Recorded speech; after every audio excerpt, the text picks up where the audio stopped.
నేటి క్రైమ్ డైరీలో ఒక ఊహించని సంచలనం. న్యాయం జరగాల్సిన చోటే అన్యాయం ఎదురైతే నిస్సహాయురాలైన ఒక సామాన్య మహిళ ఏ స్థాయికి వెళ్తుంది? ఎన్టీఆర్ జిల్లా కలెక్టరేట్ కార్యాలయం ఒక్కసారిగా ఉలిక్కిపడింది. కళ్ళు మండే ఘాటు, అధికారుల పరుగులు, 1 కిలో కారం పొట్లం ఒక వ్యవస్థనే కదిలించింది. ఎందుకు ఆ వృద్ధురాలు అంతటి తీవ్ర నిర్ణయం తీసుకుంది? దశాబ్దాల నిరీక్షణలో ఆమె కోల్పోయిన ఆస్తి ఎంత? అధికారులు చెబుతున్న లెక్కకు ఆమె చూపిస్తున్న గ్రౌండ్ రియాలిటీకి పొంతన ఎక్కడ తప్పుతోంది? కారం అస్త్రంతో ఒక బాధితురాలు చేసినటువంటి ఈ యుద్ధం వెనుక ఉన్న అసలు మిస్టరీ ఏంటి? నేటి మన స్పెషల్ రిపోర్ట్ న్యాయం కోసం కారమాస్త్రం. అది ఎన్టీఆర్ జిల్లా కలెక్టరేట్లోని ల్యాండ్ అక్విజిషన్ ఆఫీస్. నిత్యం ఫైళ్లతో కుస్తీ పడే సిబ్బంది తమ విధుల్లో బిజీగా ఉన్నారు. అదే సమయంలో వణుకుతున్న చేతులతో ఒక వృద్ధురాలు లోపలికి ప్రవేశించింది. ఆమె పేరు మల్లెంపూడి లక్ష్మీ తులసి. ఎవరు ఊహించని విధంగా తన వెంట తెచ్చుకున్న 1 కిలో కారం పొట్లాన్ని అధికారుల టేబుల్స్ పైకి విసిరింది. ఆఫీస్ అంతా ఒక్కసారిగా ఎర్రటి కారంతో నిండిపోయింది. ఆ ఘాటుకు సిబ్బంది కళ్ళు మండి విలవిలలాడారు. ఊపిరి తీసుకోవడం కష్టమై బయటకు పరుగులు తీశారు. అధికారుల నెగ్లిజెన్స్ కు విసిగిపోయిన ఒక మహిళ గర్జన అది. నందిగామ మండలం అన్నాసాగరం నుంచి వచ్చిన ఈ వృద్ధురాలు సిస్టంకు ఒక స్ట్రాంగ్ వార్నింగ్ ఇచ్చింది. తన భూమిని కాజేస్తున్నారన్న ఆవేదన ఆ కారం ఘాటు కంటే ఎక్కువగా ఉండటమే ఈ ఇన్సిడెంట్కు మెయిన్ రీజన్. మల్లెంపూడి వెంకటేశ్వర గారికి సంబంధించి 430 సర్వే నెంబర్లో దాదాపుగా 8 సెంట్లు భూమి ఉందన్నారు. దానికి సంబంధించి ఎన్హెచ్లో కొంత భూమి పోయింది, దానికి నష్టపరిహారం రాలేదు అని చెప్పి అంటున్నారు.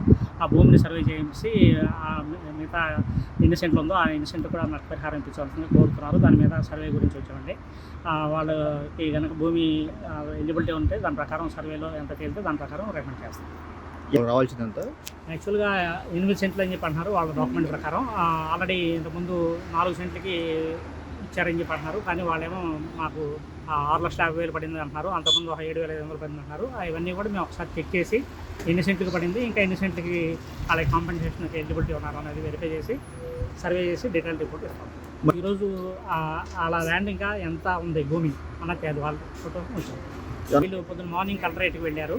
మార్నింగ్ కలెక్టరేట్కి వెళ్ళి ఇట్లా మాకు ఎప్పటి నుంచి తిరుగుతున్నాం, ఇప్పుడు 2021 అవార్డు, ఆ 2021 అవార్డుకి సంబంధించి పెండింగ్ ఉంది కాబట్టి మా కాంపెన్సేషన్ ఇప్పించాలని చెప్పి తిరుగుతున్నప్పుడు మా దృష్టికి వచ్చింది. మేము రావడంతో మేము ఫీల్డ్కి వచ్చేసి సర్వే చేయించి దానికి అర్హత ఉందా లేదా అనేది చూసి వెరిఫై చేసి రికమెండ్ చేస్తాం. అసలు ఈ హైడ్రామాకు కారణం ఏంటి? జాతీయ రహదారి విస్తరణ కోసం ప్రభుత్వం భూమిని సేకరించింది. బాధితురాలికి ఉన్న 8.5 సెంట్ల భూమిలో 3 విడతల భూసేకరణ జరిగింది. 2003, 2010, 2021 ఇలా విడతల వారీగా భూమిని తీసుకున్నారు. అయితే అధికారులు చెబుతున్న లెక్కల ప్రకారం మొదటి విడతలో తీసుకున్న భూమికి పరిహారం ఇచ్చేశామని అంటున్నారు. కానీ తన భర్త పేరు మీద జమ కావాల్సిన మొత్తం అసలు అందలేదని లక్ష్మీ తులసి వాదిస్తున్నారు. రికార్డులో అన్ని క్లియర్గా ఉన్నాయని రెవెన్యూ సిబ్బంది స్టేట్మెంట్ ఇస్తుంటే క్షేత్రస్థాయిలో తన భూమి మాయమైందని బాధితురాలు ఆరోపిస్తుంది. అధికారుల చుట్టూ కాళ్ళరిగేలా తిరిగినా ఫలితం లేకపోగా వయసును కూడా చూడకుండా తనను హ్యూమిలియేట్ చేశారని ఆమె ఆవేదన వ్యక్తం చేస్తోంది. ఎవరివ్వాలమ్మా డబ్బులు మీకు?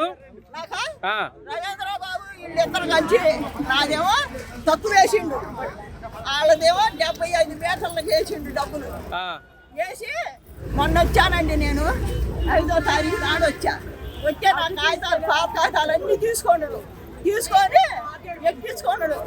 నీకు రావు 3 సెంట్లు మీ ఆయన గారికి ఎక్కింది ఎప్పుడు అన్నాడు. నా కాడ కాగితాలు ఉండి 50 మీటర్లు పోయిన కాగితం ఉంది నా దగ్గర. 50 మీటర్లు పోయిన కాగితం మళ్ళీ నాకు 6,00,000 వేసిన కాగితం ఉంది. నా కాగితాలన్నీ 70. ఏం చెప్తున్నారు అధికారులు? ఏం చెప్తున్నారు? మీరు వెళ్ళారు కదా అధికారుల దగ్గరికి. నీకు అసలు లేదు, నీకు అసలు రావు. వాళ్ళిద్దరు కలిసి రవీంద్రను ఈ అబ్బాయి కలిసి నన్ను నెట్టారు. మాది ఇదిగో ఈ చెయ్యి ఇరిగింది, ఈ చెయ్యి కొట్టారు నా కొలతకు వచ్చి. ఈ అబ్బాయే వచ్చిండు. అప్పుడు నన్ను నానా చెర్ల పెట్టి ఇప్పుడు గోడ నా దాంట్లోనే ఉందండి. అబ్బాయి నా దాంట్లో కాటా తిరగట్లేదని ఆ తలం కూడా నా దాంట్లోనే ఉంది. నా తలంలో పెట్టిండు. ఎక్కడ మీ స్థలం ఎక్కడ ఉంది? ఎక్కడ ఇవే పక్కన అనాసాగరం. అనాసాగరంలో వీళ్ళిద్దరు కలిసి క్యాబినింగ్ చేసి నన్ను కొడుతున్నారు. నా దాంట్లో తలం కూడా కాటా పెట్టిండు. అంటే కారం కొట్టారంట మీరు అధికారుల మీద. కారం పోసారట. నాది 5వ తారీఖు నాడు కారం కొట్టిన మాట నిజమే. నేను అబద్ధం ఆడను. నాది తేల్చం లేదని మొన్న నా కాగితాలన్నీ తీసుకొని 5వ తారీఖు నాడు వచ్చే మొత్తం ఎక్కించుకున్నాడు అండి. నా ఎందుకు ఎక్కించుకున్నావు అన్న, నీకేమీ లేదు, మీ ఆయన గారికి 3 సెంట్లు పోయింది, నీకేమో 30 సెంటు పోయింది, నీకు 6 లక్షలన్నర పడ్డాయి, మీ ఆయన గారు ఉండగా 3 సెంట్లకు పడ్డాయి అంటారు. మా ఆయన గారికి 3 సెంట్లకు వాళ్ళ కాగితం ఉంది, 3 సెంట్లకు వాళ్ళ. ఈ కేసులో లోతైన నిజాలు ఇంకా భయంకరంగా ఉన్నాయి. రెవెన్యూ సిబ్బంది, కొందరు ప్రైవేటు వ్యక్తులు కలిసి ల్యాండ్ రికార్డ్స్ ను మ్యానిపులేట్ చేస్తున్నారని బాధితురాలు ఆరోపిస్తోంది. రవీంద్రబాబు అనే వ్యక్తి ప్రమేయంతో తన భూమిని తగ్గించి ఇతరుల భూమిని పెంచారని ఆమె అంటోంది. పాత దస్తావేజులు చూపిస్తే అవి వాల్యూ లేవని, ఇక తన పేరు మీద భూమే లేదని అధికారులు బెదిరించడం అత్యంత దారుణం. అంతటితో ఆగకుండా వాగ్వివాదం సమయంలో ఆమెను నెట్టేయడంతో ఆ వృద్ధురాలి చేయి కూడా పెరిగింది. అన్నాసాగరం వద్ద 6 లైన్ల రహదారి నిర్మాణంలో అనేక అవకతవకలు జరిగాయని సర్వేయర్లు, కొందరు మిడిల్మెన్ కలిసి పేదల భూములను తక్కువ ధరకు కొని దోచుకున్నారని గతంలోనే ఆరోపణలు వెల్లువెత్తాయి. ఇప్పుడు ఈ కారం అస్త్రం ఆ పాత కుంభకోణాలను మళ్లీ బయటకు తీసింది. బాధితురాలి కుమార్తె ఆవేదన వింటే వ్యవస్థ ఎంతలా కుళ్లిపోయిందో అర్థమవుతుంది. తమ ఆధీనంలో ఉన్న స్థలాన్ని సర్వే చేయిస్తే కేవలం 4 సెంట్లు మాత్రమే కనిపిస్తోంది. మరి మిగిలిన భూమి ఏమైంది?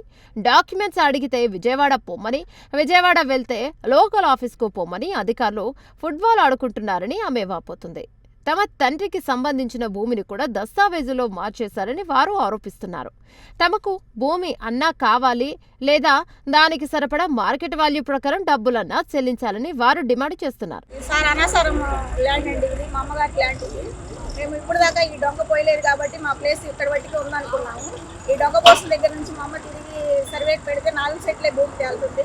అది మొత్తం 8 సెంట్లు 4 మరి భూమి తాలూకా డబ్బులు హైవే వాళ్ళు పడలేదు. మాకు ఒకసారి 6 లక్షలన్నర పడ్డాయి, ఒకసారి 7,000 పడ్డాయండి.